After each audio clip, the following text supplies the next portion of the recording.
Hi hello good morning ಮೈ beautiful viewers. ಇವತ್ತಿನ ನಾನು ನನ್ನ ಲಾಗ್ನ ಸ್ಟಾರ್ಟ್ ಮಾಡ್ತಾ ಇದ್ದೀನಿ. ಇದು ಮಿನಿ ಲಾಗ್ ಆಗಿರುತ್ತೆ. ಸೊ ಒಂದು ಪುಟ್ಟ ರಂಗೋಲಿಯಿಂದ ನನ್ನ ಡೇನ ಸ್ಟಾರ್ಟ್ ಮಾಡ್ಕೊತೀನಿ ರೀ. ಬೆಳಗ್ಗೆ ಎದ್ದು ಬಾಗಿಲ ಎಲ್ಲ ತೊಳೆದು ಒಂದು ರಂಗೋಲಿನ ಹಾಕಿ ಗಿಡಕ್ಕೆಲ್ಲ ನೀರನ್ನು ಹಾಕಿ ನನ್ನ ಡೇ ಕೂಡ ಫ್ರೆಶ್ ಆಗಿರುತ್ತೆ. ಸೊ ನೋಡಿ ಬೆಳಗ್ಗೆನೆ ಎಷ್ಟು ಬಿಸಿಲು ಬಿದ್ದಿತ್ತು ಅಂತ ಹೇಳಿದರೆ, ಬೆಳಗ್ಗೆ 7 ಗಂಟೆ ಅಥವಾ 8 ಗಂಟೆ ಆಯಿತು ಅಂದರೆ ಸಾಕು ಇಷ್ಟು ಬಿಸಿಲು ಬೀಳ್ತಾ ಇರುತ್ತೆ. ಯಾಕಂತ ಹೇಳಿದ್ರು ಇದು ಬೇಸಿಗೆಗಾಲ ಅಲ್ವಾ.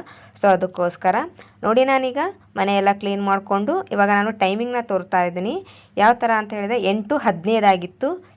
ಸೊ ಇವಾಗ ನಾವು ನಾಷ್ಟ ಕೂಡ ಪ್ರಿಪೇರ್ ಮಾಡಿದ್ದೆ. ನಾಷ್ಟ ಏನಪ್ಪ ಅಂತ ಹೇಳಿದರೆ ಚಿತ್ರಾನ್ನ ನಾನು ಮಾಡ್ಕೊಂಡಿದ್ದೆ. ಹಾಗೆಯೇ ನಾನು ಪಕ್ಕದಲ್ಲೇ ಟೀ ಕೂಡ ಮಾಡಿಕೊಂಡು ಇದ್ದೆ. ಸೊ ಅದಾದಮೇಲೆ ಅಡುಗೆ ಮನೆ ಕ್ಲೀನಾಗಿದ್ದರೆ ಹೆಣ್ಮಕ್ಳ ಮೈಂಡ್ ಕೂಡ ಫ್ರೆಶ್ ಆಗಿರುತ್ತೆ ಮತ್ತು ಡೇ ಕೂಡ ತುಂಬ ಚೆನ್ನಾಗಿ ನಡೀತಿರುತ್ತೆ. ಸೊ ಅದಕ್ಕೋಸ್ಕರ ಅಡುಗೆ ಮನೆಯೆಲ್ಲ ಕ್ಲೀನಾಗಿತ್ತು. ಹಾಗೆಯೇ ಬ್ರಷ್ ಮಾಡಿಕೊಂಡು ಒಂದು ಕಪ್ ಟೀನ ಕುಡಿಲಿಲ್ಲ ಅಂತ ಹೇಳಿದರೆ ನನ್ನ ಮಾರ್ನಿಂಗ್ ರೂಟೀನ್ ಸ್ಟಾರ್ಟ್ ಆಗೋದೇ ಇಲ್ಲ. ಅದಕ್ಕೋಸ್ಕರ ನಾನು ಒಂದು ಕಪ್ನ ಟೀ ಕುಡಿದೆ.